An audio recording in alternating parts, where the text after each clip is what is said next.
Hey everybody, Gary here with Guitar Tricks, and in this video I want to go over how to play the acoustic guitar. So we're going to go over 4 different things in the video. First, all about the acoustic guitar, what makes it unique, things to look out for, understanding the instrument, different kinds of varieties with size and thickness and the neck and the scale length, different things like that. That'll be pretty brief. Then we're going to go over just holding the acoustic guitar, positioning it. Then we're going to go over what you need to be able to do with your left hand to start playing songs right away, some different chords that I recommend you learn first, how to position your hand, and how to get great sound with the least amount of effort in the left hand. And then we're going to do the same thing with the right hand. So what makes good right hand technique for strumming, for finger picking, and a couple strum patterns and finger picking patterns to get you started. So that's a whole lot of stuff we're going to try to cover in a short time to help you get started. Before we get into the lesson, please go ahead and click subscribe so that you get all of the latest and greatest content from Guitar Tricks. And if you want to be notified of any new lesson, be sure to tap the bell and let us know in the comments what you'd like to see in upcoming lessons. That's where we're always looking for ideas. All right, let's get into it. So the acoustic guitar, I've had many different acoustic guitars in my life, and this one I've had for probably 6 years. 6 or 7 years, I would say. And I haven't felt the desire to get a new guitar. So why do I love this one so much? Well, I like the smaller body size. As you're going to see, there's different kinds of body sizes. This one is an OM, or orchestra model. It's a little smaller, almost comparable to, say, like a classical guitar size. Of course, you have the big granddaddy, the dreadnought. And the dreadnought was invented at a time before amplification was really a thing, where the goal was just to project as loud as possible, especially in a setting with a big band like in bluegrass and stuff. Before we go any further, I just want to take a moment to thank the sponsor of our video, Elixir Strings. I've got a box of them right here. I love Elixir Strings. I use them on electrics and acoustics, and what I love about them is that they sound like new strings for literally months instead of just a few days. And not just the sound, the feel. So they're coated so you don't get that kind of friction that you could get from dirty, uncoated strings that start to get sticky over time. These kind of resist that, and that's what I love about Elixirs.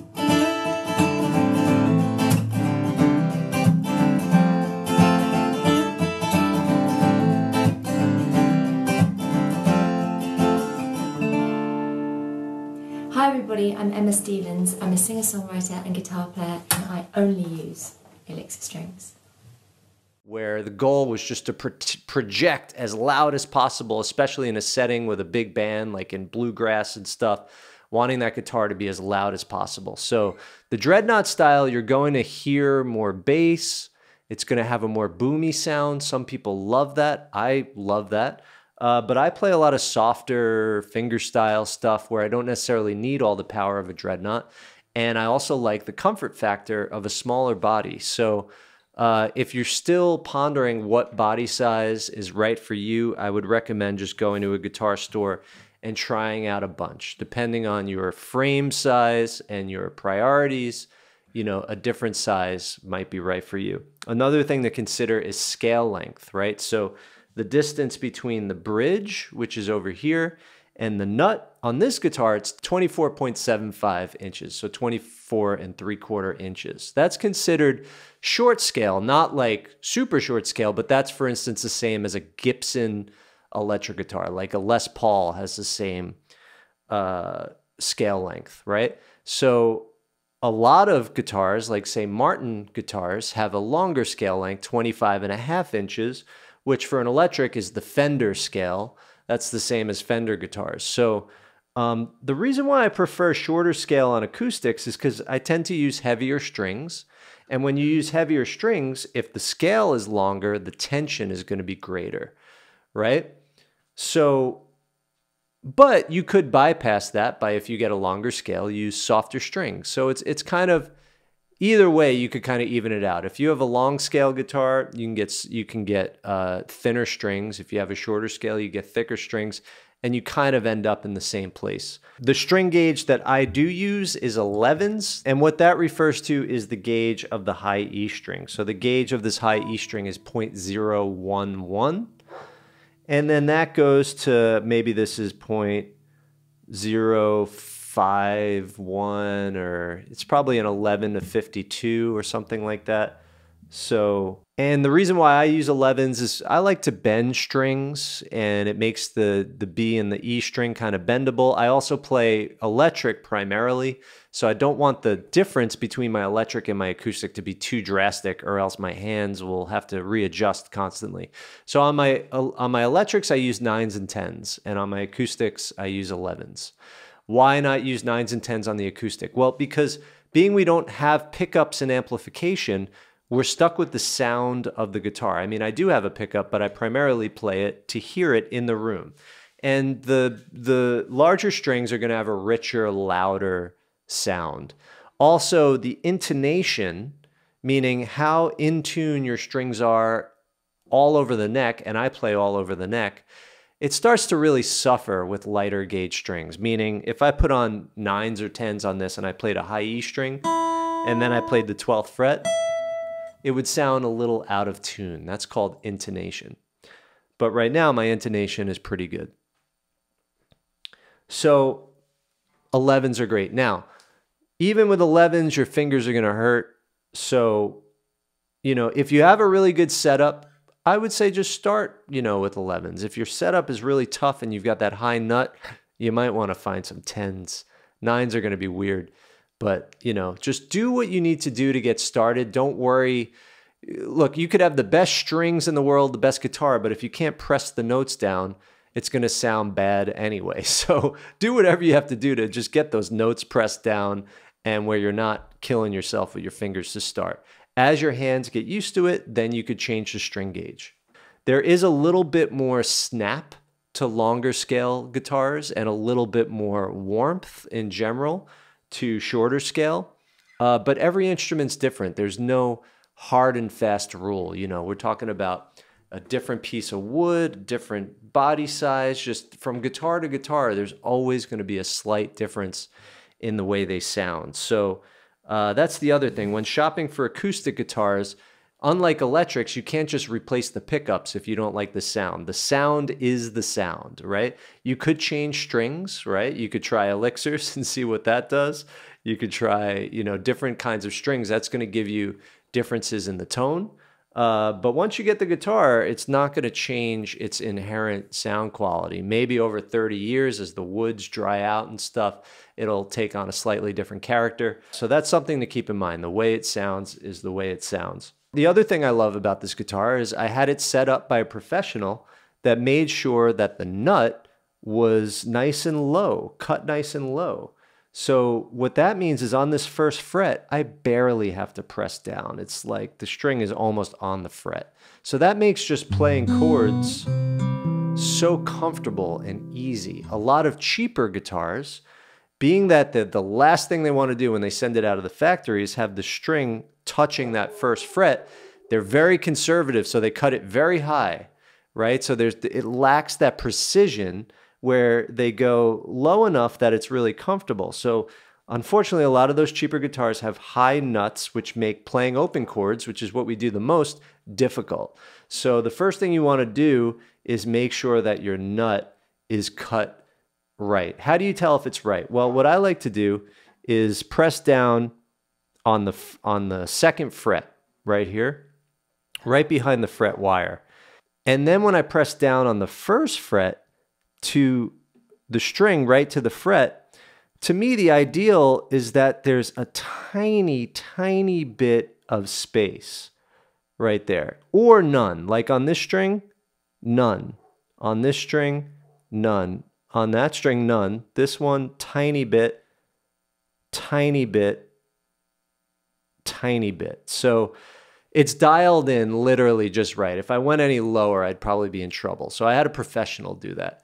I do also have, I bought nut files from Stu Mack, and I have done this to my own nuts, and just, I do, check, check, right? So, I'm a professional musician, so I'm like super mindful of these little details that you get to know as time goes by.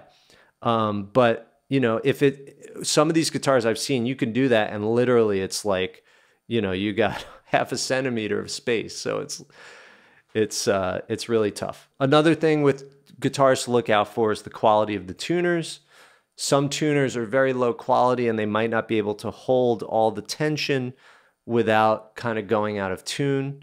Another thing with the nut, sometimes the slots are too tight, so the string gets caught, and when you tune it, you know, it gets caught and it's not moving freely in that nut slot, right? So we've got our headstock, our 6 tuning pegs or tuning machines. We've got our 6 strings that pass through the nut. Here they are passing over the fingerboard, which is attached to the neck. Then we have our fret wire, which separates the fingerboard into different spaces we call frets. 1, 2, 3, 4, 5, 6, 7, 8, 9, 10, 11, 12. 12, we got our 2 dots. That's the octave. That means these 2 notes are the same. E, A, A. And then 12, 13, 14, 15, 16, 17, 18, 19, 20. I think 20 is pretty standard for acoustic guitar. Then we've got our neck joint right here. The neck joins the body at the neck joint. I've installed a strap button, which did not come with this guitar, but on the heel of the neck, I've attached a strap button. And then we've got our sound hole where the sound comes out of, our bridge plate, our bridge, I believe these are called buttons, string buttons. I'm probably gonna have to type something here because I'm having a mind blank what these are called. What are these called? End pin, string pins, button? Man, I'm having a blank. 6 of those. And then we have another strap button here, but I've modified this guitar to turn the strap button into an input jack. And I've installed the pickup, and the wiring goes into the body of the guitar and then plugs in right here. And the other thing to look out for on guitars is some of them are laminate wood, some of them are solid wood. You pay extra for solid wood always. Laminate guitars are cheaper. Does that mean they're worse? Not necessarily. You have to worry about solid wood guitars more because it's a thin piece of solid wood and it could easily crack along the grain when temperature changes, if you by accident press too hard on it, you know, so they're more high maintenance and there's more risk that things could go wrong, and they react to the seasons more. They swell up, they contract. Laminate wood does not have that problem. So if I was going to bring a guitar to the beach, throw one in the back of my car on a long road trip, I typically, right now I don't have a laminate guitar. I have 2 solid wood acoustics, but this one was very inexpensive. I actually got this guitar used for $350, and I'm a guitar collector and I still am happy with this guitar. I'll put it up against, you know, a Taylor anytime, and I'm totally happy with it. But anyway, being it was so inexpensive, I treat this one, you know, I brought it to Hawaii not that long ago and played it on the beach, brought it on 4 flights in the overhead compartment with a soft case, and it's been a beast. No problems at all.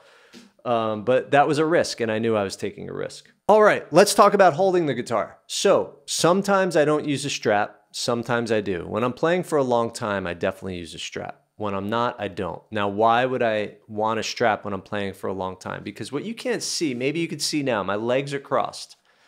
The reason why I'm crossing my leg is to bring the guitar from here to here. This is where I want it. If I had a strap, it would hold the guitar right here.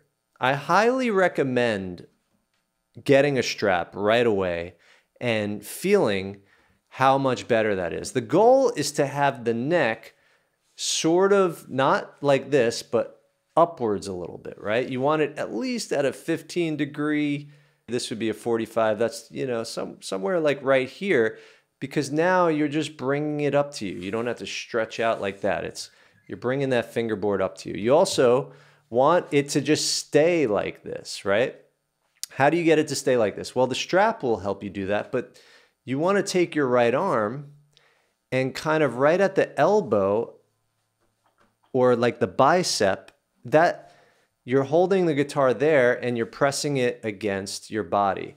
So you have 3 contact points. You have 1, 2, and then on your leg, right? So that's your 3 without even bringing the left hand. So just like this, the guitar is up.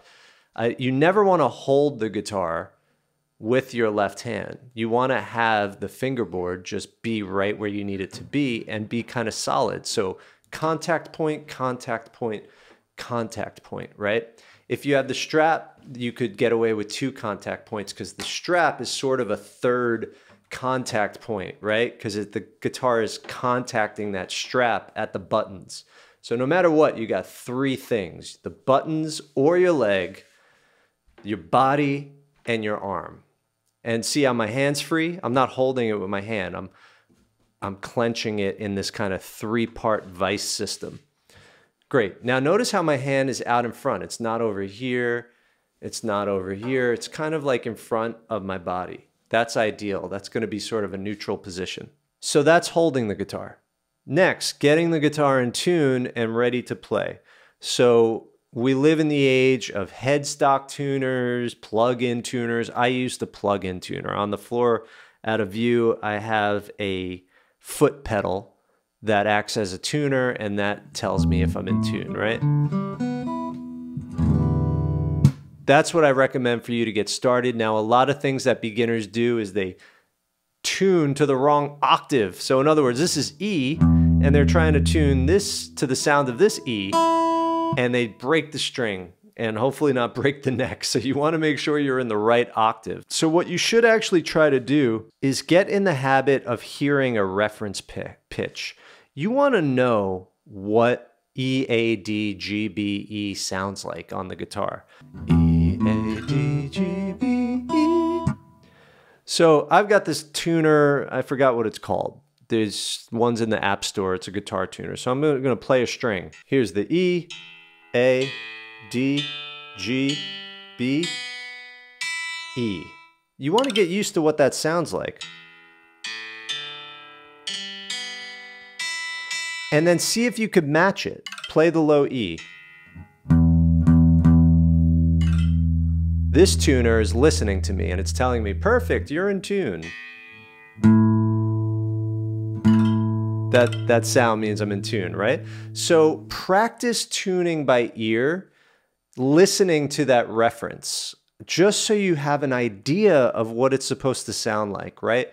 It's totally cool to use the tuner, but you don't want to be completely naive to the auditory sound of your strings, what they're supposed to sound like. This sound, that's the sound of an in-tune guitar, okay? The other thing is, let's say your guitar is sort of in tune, like it's just a little out of tune. You want to be able to tune it if you forgot your tuner at home. So what I usually recommend people do is just tune to your low E string. Let's say your low E, maybe it's tiny bit sharp, maybe it's tiny bit flat, doesn't really matter. And then what you do is you go to the 5th fret and then play the next string open. Those are both the note A.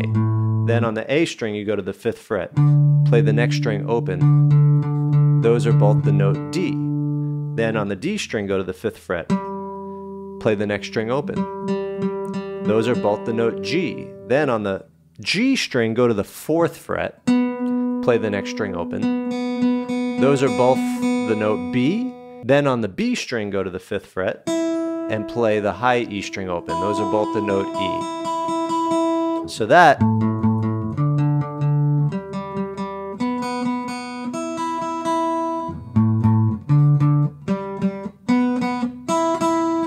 how people tuned before tuners. There's some other ways, harmonics, that we're not going to get into, but that is how I tuned when I started playing guitar in, oh, let's see, I was born in 83, so that was, you know, like 91, 92, 93. All right, now we're ready to play. Left hand. With our left hand, we want to play some chords. So I recently made a video called Campfire Chord Survival. All right, everybody, that concludes part 1 of this lesson. Stay tuned for part 2, where we go over the chords, strumming patterns, and finger picking patterns to get you playing right away. If you want to take a step-by-step course, you know, over a series of 30 videos with downloadable PDFs and multiple camera angles and all sorts of great stuff, check out guitartricks.com. There's sequential courses on fundamentals, rock, country, blues, high quality song lessons with downloadable tab and backing tracks. Have fun, happy playing, and I'll see you in the next lesson.